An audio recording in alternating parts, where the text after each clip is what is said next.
मसीह का प्यारा वचन, ये है वचन प्यारा। परमेश्वर के धन्य नाम की महिमा हो। प्रभात मनन के सत्र 2010 में आप सभी का बहुत ही विनम्रता के साथ स्वागत करता हूं।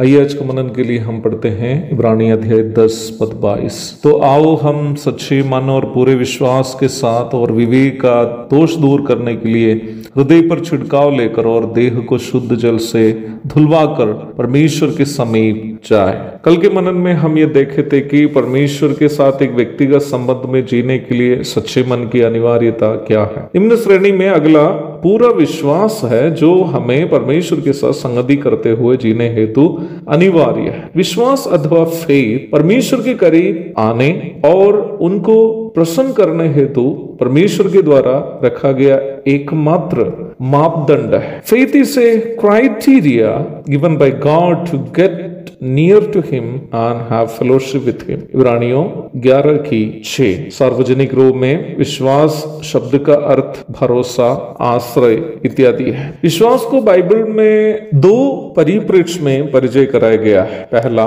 उद्धार पाने के लिए एक पापी के द्वारा किया जाने वाला विश्वास। निम्न परिप्रेक्ष्य में पापी को एकमात्र जीवित परमेश्वर के अस्तित्व पर विश्वास करने के साथ साथ यह भी विश्वास करना है कि निम्न एकमात्र सच्चा परमेश्वर उस पापी के पाप एवं उसके परिणामों से उसे छुड़ाने के लिए अपना पुत्र प्रभु यीशु मसीह को संसार में भेजा और कलवरी के क्रूस पर प्रभु यीशु मसीह उस पापी के पापों का दंड सहकर जीवित हो उठा है। रोमी अध्याय 10 पद 9। जब कोई पापी मनुष्य इस प्रकार विश्वास करता है तो परमेश्वर उसको पाप क्षमा के साथ साथ परमेश्वर की धार्मिकता का दर्जा उससे मुफ्त में उपलब्ध भी कराया जाता है। रोमी अध्याय 10 पद 10। परंतु अवश्य याद रखें कि उद्धार प्राप्ति के लिए किया जाने वाला विश्वास से मसीह जीवन का केवल आरंभ ही हो जाता है। रोमी 10:9 के अनुसार यीशु मसीह पर विश्वास करने के द्वारा जिस पापी को धर्मी अथवा संत का दर्जा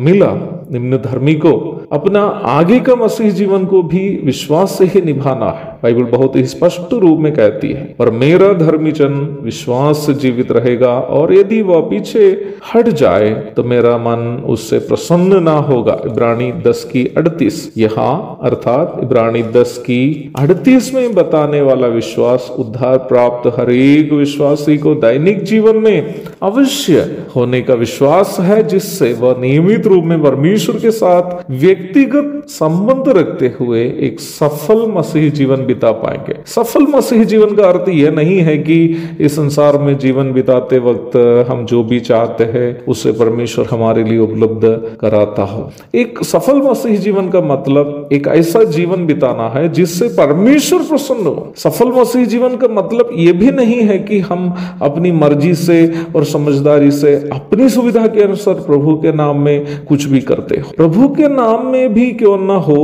हम अपनी मर्जी से और समझदारी से अपनी सुविधा के अनुसार करने वाले कामों पर प्रभु कभी भी प्रसन्न नहीं होगा। सफल मसीह जीवन वो है जो प्रभु को उसके द्वारा कार्य करने के लिए, अर्थात उस व्यक्ति में कार्य करने के लिए व्यक्ति प्रभु के लिए समर्पित हो जाए, ना कि हम प्रभु की सेवा के नाम में कुछ भी करते रहे। दैनिक जीवन में एक उद्धार प्राप्त मसीही को जो विश्वास होना चाहिए वो यह है कि जिस प्रभु ने अपने आप को मेरे लिए प्राण त्याग कर मेरा उद्धार किया है, वही मेरे जीवन को अपनी महिमा के लिए पूर्णता इस्तेमाल करेगा। परमेश्वर केवल ऐसा ही जीवन को पूर्ण रूप में इस्तेमाल कर पाएंगे जो इस विश्वास के साथ परमेश्वर के लिए स्वयं सौंप दिया है। जब मैं कभी कभी कहता हूं कि मैं अपनी मर्जी से ना सेवा के लिए निकला, ना ही हमारे यहाँ जो नाथ बच्चों के लिए चिल्ड्रंस होम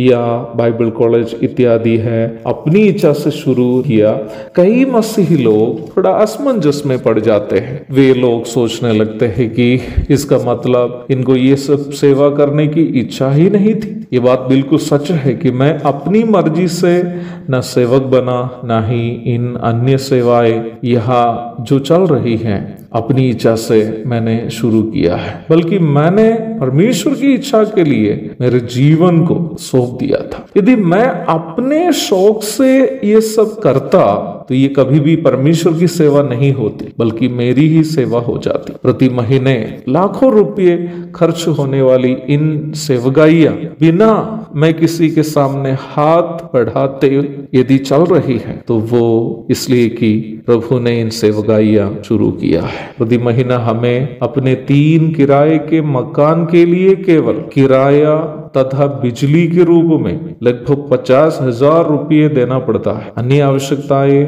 अनगिनत है। अभी 200 अनाथ बच्चों को रखने की इच्छा से मकान बनाने के उपलक्ष्य में खरीदी गई जमीन कटिहार में कई महीनों से पड़ी हुई है। मकान पूरा होने के लिए 2 करोड़ रुपए की आवश्यकता है। मैं इस विश्वास में हूं कि जिस सेवा को प्रभु ने शुरू किया है वही मकान बनाने के लिए रुपये भी उपलब्ध कराएंगे।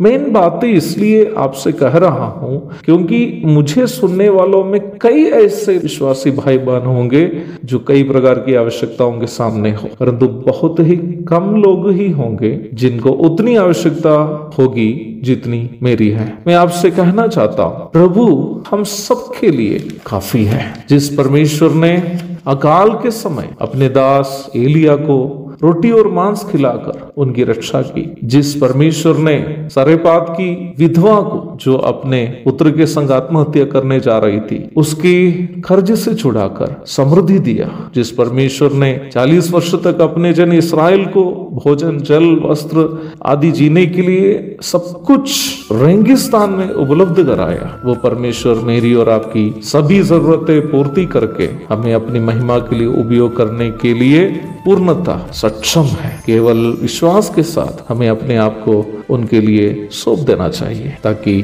हम में वो प्रभु कार्य करे। प्रभु के धन्य नाम की महिमा हो। आमीन।